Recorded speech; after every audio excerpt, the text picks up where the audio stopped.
The collections for the State Museum are so large that it's almost like painting a bridge. Once you start the inventory, it takes about 10 years to do it, and then you're starting back over with. To understand the music, you have to understand the culture. What are you gonna do when there ain't no jazz? How you gonna step when you're full of pep? If they're gonna stop syncopation, how you gonna get recreation? How you gonna chase those doggone blues everybody has? Won't the night be long? I'm Greg Lambousy. I'm executive director of the New Orleans Jazz Museum. I was undergraduate in anthropology first. Really loved it. Also from that also ended up doing archaeology, but was always interested in history and decided to double major, and then ended up getting my master's in history. But I should also say that I grew up playing music. So my brother and I had a small recording studio, and I still play music, but with friends for fun type thing, And so I already had that kind of background, plus the history and the anthropology, and so it was like, for me, it was like, this is perfect. Yeah.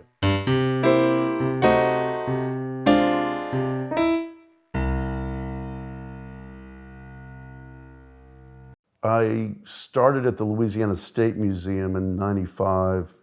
They were looking for somebody to work on an inventory project for all of the collections. And since then, I was director of collections for many years, and ended up working on a number of inventory projects as well as loan resolution projects.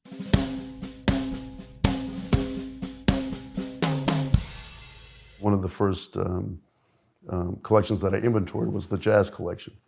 And so I had a chance to go through the entire collection, item by item, and also to listen. While I was doing it, I was listening to the music and inventorying everything from sheet music to LPs and 45s and all the various formats of recordings, as well as this massive collection of still photographs, some 15,000 still photographs.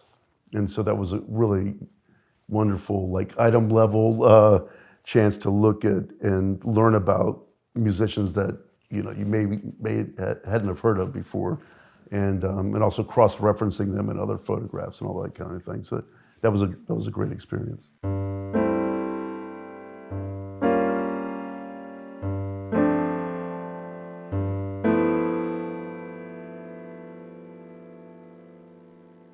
Well, all right. So the museum has ins and outs to its history. So the New Orleans Jazz Club, which was formed the jazz revival in the 30s, 40s, late 30s, 40s. The Jazz Club was kind of born out of that in New Orleans, the New Orleans Jazz Club, and the members of that club, a lot of them were collectors, especially Harry and Doc Souchon. That club was started, I think, in '47, if I remember right. On Mardi Gras Day. And the museum, they started the New Orleans Jazz Museum as a private museum in '61. And it moved to a few different locations in the French Quarter over its life. And by '78, and they had amassed a collection of some 20,000 items, sheet music and recordings and instruments, of course, and architectural fragments, all these things. By '78, they were having a hard time keeping the museum open. A lot of the founders had passed away or were getting older, and also at that time the Louisiana State Museum was bringing this building, the old U.S. Mint, online as a museum. It was given to the state by the federal government. It was a functioning mint in its previous life, but it needed a lot of renovation, and so the building was being renovated and was planned to open in 1981. They were in the middle of working on the building, and so the collection was donated to the state museum, and so the museum opened the jazz exhibit, or the jazz museum, in a second floor gallery, And it was really more like a general Louisiana history museum, not really, so the whole building had different functions and things. Fast forward to Katrina, that same exhibit that was installed and opened in 1982, 81, 82, was still up in 2005. And it was pretty old by that time as far as exhibits go. Average permanent exhibit has a lifespan of about 7 to 8 years, something like that. The building, we had damage to the roof. And fortunately, it's a very strong building with very thick ceilings, and the ceilings are about that thick. There was a little bit of the collection that did receive water because a window broke and water whipped through the carpet and got to some boxes that were on the floor. We evacuated all of that after the fact. There's no way this building's so big that we could ever evacuate the entire collections, ahead of a storm. But those items that were water damaged were treated, and LSU's Hill Memorial Library, they were a big help, and a number of conservators pitched in, and also state archives. But so those were saved, and but the exhibit was removed, and there was nothing for these artifacts. Went into storage for many years. I personally left the State Museum and went to be director of curatorial services for the World War II Museum here in town. We were pushing for, jazz exhibit, music exhibit, something needed to be back, and so I had left and was asked to come back and direct development of the New Orleans Jazz Museum, basically turning the entire building into the Jazz Museum. And so that was in the end of 2016, and so we've been doing that ever since then. And now where we are, we're 7 years into it, and we're now, I think, by far the busiest museum in New Orleans, and I would say in the region, and one of the busier ones in the country, as far as the amount of programming that we do.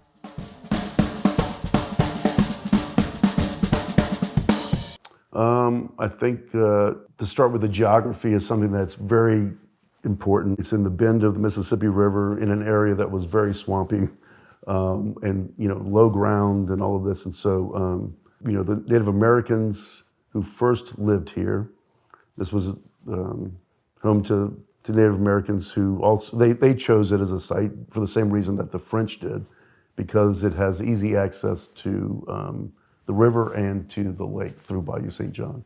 And so in those early days of the French colony, it was a very rough place to live in, with mosquitoes and all these diseases and hurricanes and all of this stuff. And the mostly West African enslaved peoples it was doubly hard for them because they were dealing with slavery and this harsh environment and being away from their homes. And so I think that's a really important piece. There's a making do, not only making do, but making something beautiful out of a very difficult situation. Whatever small thing you're able to grab onto, using that to build something that is sustainable and is creating a good life, and in the worst of situations. So, of course, then the Spanish came in, and, New Orleans architecture is mostly Spanish architecture, at least in what we call the French Quarter. But so there's these multicultural levels, Native Americans, West Africans, French, Spanish, mostly Latin traditions. And, New Orleans became part of the Spanish Empire.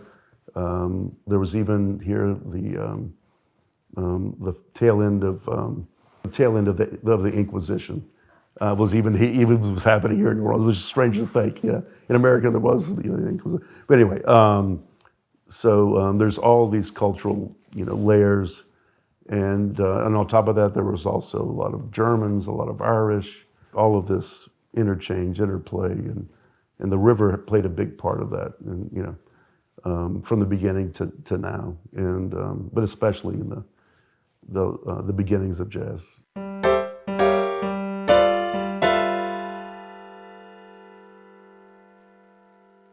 kind of the traditional story is that, Congo Square, which is just a few blocks over that way, was a place where enslaved Africans could go on Sunday and have basically time to sell items at market, to play their own music, to express their own culture, and to meet up with people. So that's a really big piece. And then, of course, through the 19th century, Africans, Creoles, who ended up playing French music or European music and ended up going and living in Paris and coming back. There was this whole other, kind of life and poets, writers, etc. Musical traditions growing out of that, and instrumentations growing out of all of that. By the turn of the century, jazz is taking shape. Ragtime had been going on, and these bands that were playing for society parties and for just in clubs and in some of the more rough places like Gallatin Street, or later on with Storyville. And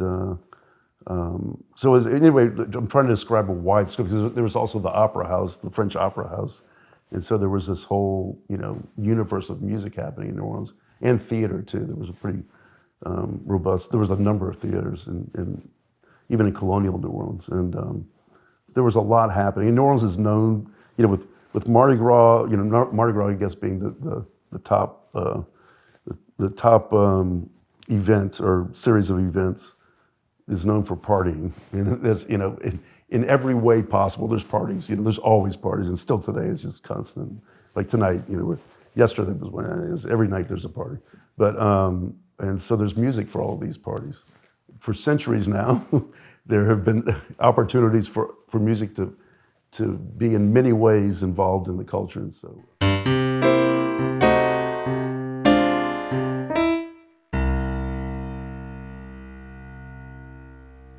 New Orleans is more complex than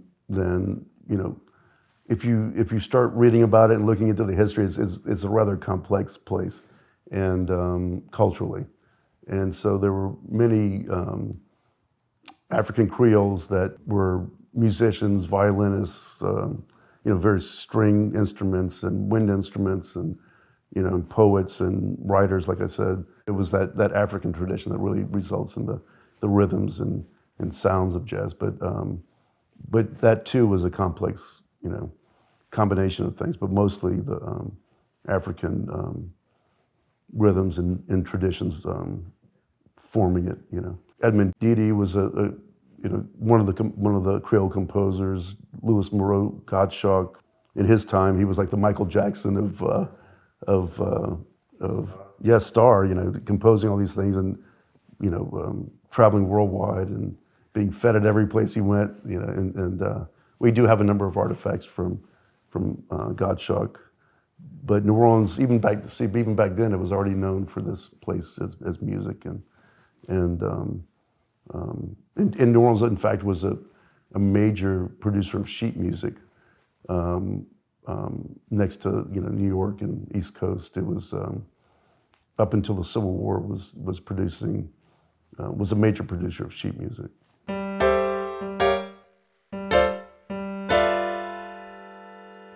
I love it that we have concerts and a lot of them, because it ends up, there becomes, every day there's different musicians coming through and then meeting up with other musicians, and it creates a, just on that musical level, it creates more interaction and more possibility for new creation. But it's also, because there's an audience, it's a, really kind of a community center or a cultural center. I think the music, the performances are very important in the festivals, and we see ourselves as helping to preserve the New Orleans traditions, and also being a platform for innovation by, we don't try to determine the innovation, but being a platform for the artists to make new creation. Educational programs, for mid-year we'd already done 250 programs. So we're on track for over 500 programs for for 23.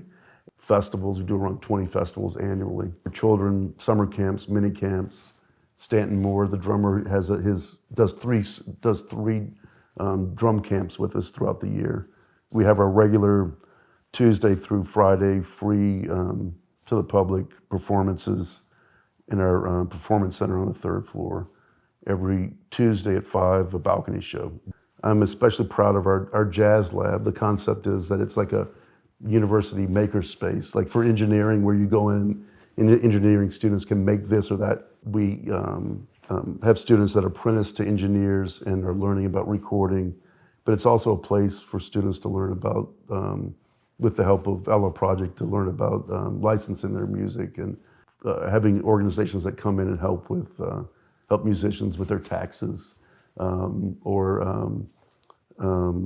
Ella Project is a organization that helps musicians and music industry folks with pro bono legal services, and they're now located here in the museum, as well as Offbeat Magazine, and then also marketing their music. We have, as I mentioned, Offbeat Magazine is here. It's the main kind of main source of information for music in the region. Students and adults can learn about these various things, and also about the early history of recording technology. In that room, we also have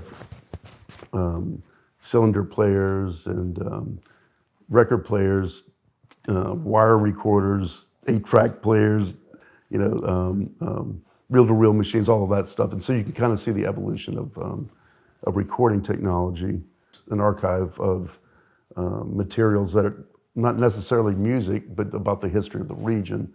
And what I tell people is it's to understand the music, you have to understand the culture, because the music is of the culture. And that's what's unique about New Orleans, is that this jazz, this music it's not like it's born of the culture and is part of the culture.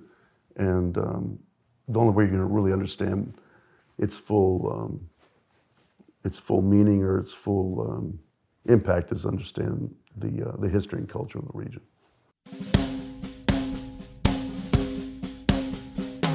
Danny Barker Festival was started by Detroit Brooks, who performs here regularly. Great guitarist. It's here, it's here every year. It's getting ready to come up in March. Danny Barker, great musician, New Orleans musician. Spent a lot of his life in New York. Played with Louis Armstrong and many greats. But he came back to New Orleans in the 60s, and in fact worked for the Jazz Museum. He was a curator for the Jazz Museum in the 1960s, and spent the rest of his life here mentoring musicians, creating with the Fairview Baptist Church, creating opportunities and bands. And so Dr. Michael White, Detroit, all of these people that are now the kind of leading musicians in town, the elder musicians, Wendell Brunius, et cetera, Greg Stafford, we're all mentored by Danny Barker. His legacy is a major legacy. And so this festival celebrates the life of Danny Barker.